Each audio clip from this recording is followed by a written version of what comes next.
मिनिटात प्रसंग एक सांगणार आहे असा की साधारणतः 10वी-12वीत असेल आणि त्यावेळेचा प्रसंग आहे की दिवाळीचे दिवस चालू होते आणि दिवाळी सुरू असताना अगदी भाऊबीजेचा सण होता आणि बाबा त्यावेळेला ड्युटीवरती होते आणि त्यावेळेला एक 30 किलोमीटर जाऊन येऊन त्यांचं जाणं येणं आणि ते जाणं येणं चालू असायचं आणि सकाळी 10 वाजता ड्युटी संपणार आणि घरी येणार आणि आम्ही सगळेजण भाऊबीजेला बाबांच्या बहिणीकडे माझ्या बहिणीकडे जाणार असा प्रसंग होता. आणि त्यावेळेचा प्रसंग असा घडला की 10 ते 11 वाजता येतील, 11 ते 12 झाले तरी काही येईनात. पुन्हा फोन लावल्यावर कळलं की काहीतरी एक सुसाईड केस काहीतरी झालेली आहे.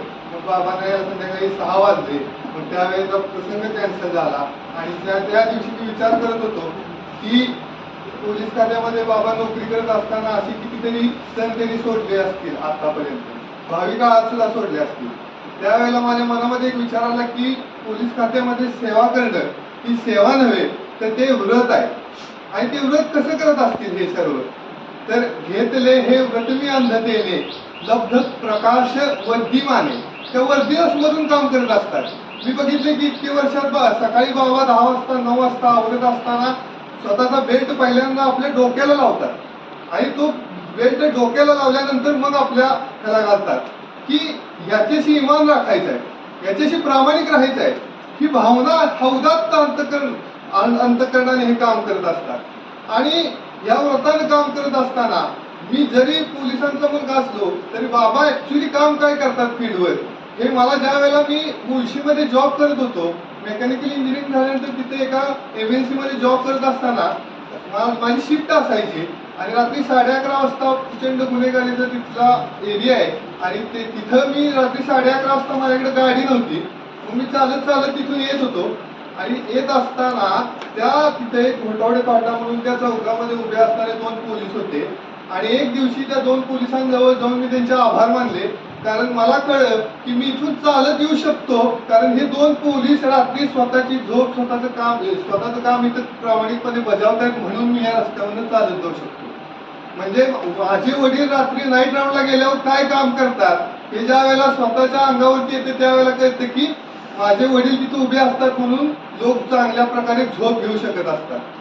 ज्या वेळेला एखाद्या वेळेला वडिलांना स्टँड ड्युटी असायची त्यावेळेला समजायचं की अनेक टपोरी पोरं अनेक मुलींना त्रास देत असतात आणि त्या मुलींना त्रास देत असताना त्यांना जो होणारा त्रास असतो त्या त्रासापासून संरक्षण करण्याचं काम कोण करत असतील तर हे आपले पोलीस करत असतात आणि ते काम स्टँड ड्युटीवर असताना करत असतात.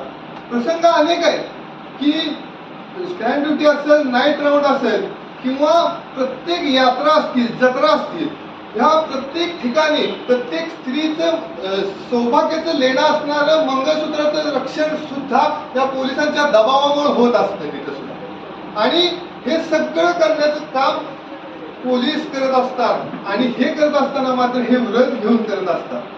आणि हे व्रत घेतल्यामुळं त्यांच्या कृपेनं बाबांनी आतापर्यंत जो सपोर्ट माझा काहीच नाहीये, मला त्यांनी जो सपोर्ट दिला त्यामुळे माझ्यावरती जबाबदारी ही होती की बाबांनी निष्कलंकपणे इतकी सेवा बजावली तर ह्याच्या पुढे पाऊल टाकून आपण कार्य केलं पाहिजे.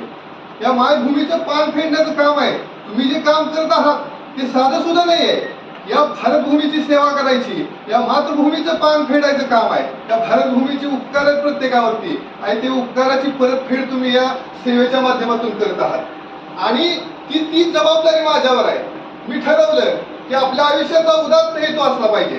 काय हेतू असला पाहिजे तर एखाद्याच्या आयुष्याची दुःखाची दाहकता कमी करणं. मला आठवतंय बाबा ज्या वेळेला कोर्ट ड्युटी करत होते त्या कोर्ट ड्युटी करत असताना अनेकांची कुणाची तर भांडणं व्हायची आणि ती भांडणं घेऊन घरी यायची ती लोक. त्यावेळेला बाबांनी अशी भांडणं घरात बसून मिटवलेली बघितलेली आहे आणि त्यांचा वाद तिथल्या तिथे मिटवलेला बघितलाय. म्हणजे त्यांचं दुःख त्यांनी तिथे निवारण केलं. शिराळखुर्दचं बीट होतं, बाबा तिथे जायचे त्या फील्डवरती जाऊन तिथली भांडणं तिथल्या तिथे मिटवायचे आणि ती भांडणं मिटवून यायचे की त्या लोकांना कायदेशीर कचाट्यात न पकडता त्यांचा वाद तिथल्या तिथे मिटवला पाहिजे. आणि ही एखाद्याची दुःखाची दाहकता कमी करण्याचं काम आज पोलीस प्रशासन सेवेच्या माध्यमातून तुम्ही सर्व करत आहात आणि ते केलेलं मी पाहिले.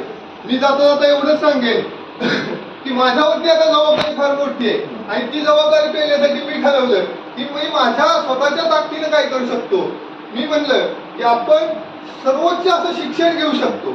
मी आज माझं वय आता 28 पूर्ण आहे, तर मी mechanical engineering, BA history, MA economics, ज्योतिष प्रवीण, डिप्लोमा इन योग शिक्षक, ऍडव्हान्स डिप्लोमा इन सेफ्टी, एवढे 6 माझ्याकडे आता डिग्री आहेत आणि ह्याच्या पुढे सुद्धा माझं शिक्षण चालू राहणार आहे. त्याचबरोबर मी एका पुस्तकावरती आता सध्या लिखाण करतोय, एक लेखक म्हणून, एक व्याख्याता म्हणून, त्याचबरोबर आणि PhD घेण्याचं माझं ध्येय आहे. तर हे सगळं करायचं आहे. एक पोलिसाचा मुलगा म्हणून प्रत्येक पोलिसाला अभिमान वाटेल असं काहीतरी करून दाखवलं पाहिजे. हा उदात्त आदर्श माझ्या डोक्यात आहे, हा चित्तात आहे आणि असं काहीतरी काम करून दाखवेल की वडिलांना त्याचा आदर वाटेल.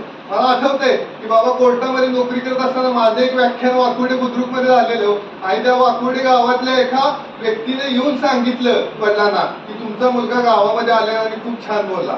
मला वाटतं की हे कुठेतरी वडिलांना समाधान वाटलं असेल त्यावेळेला की मुलाचं व्याख्यान कुठेतरी होतं आणि तिथल्या लोकांनी येऊन मुलाचं कौतुक त्रयस्थपणे वडिलांच्या जवळ करावं.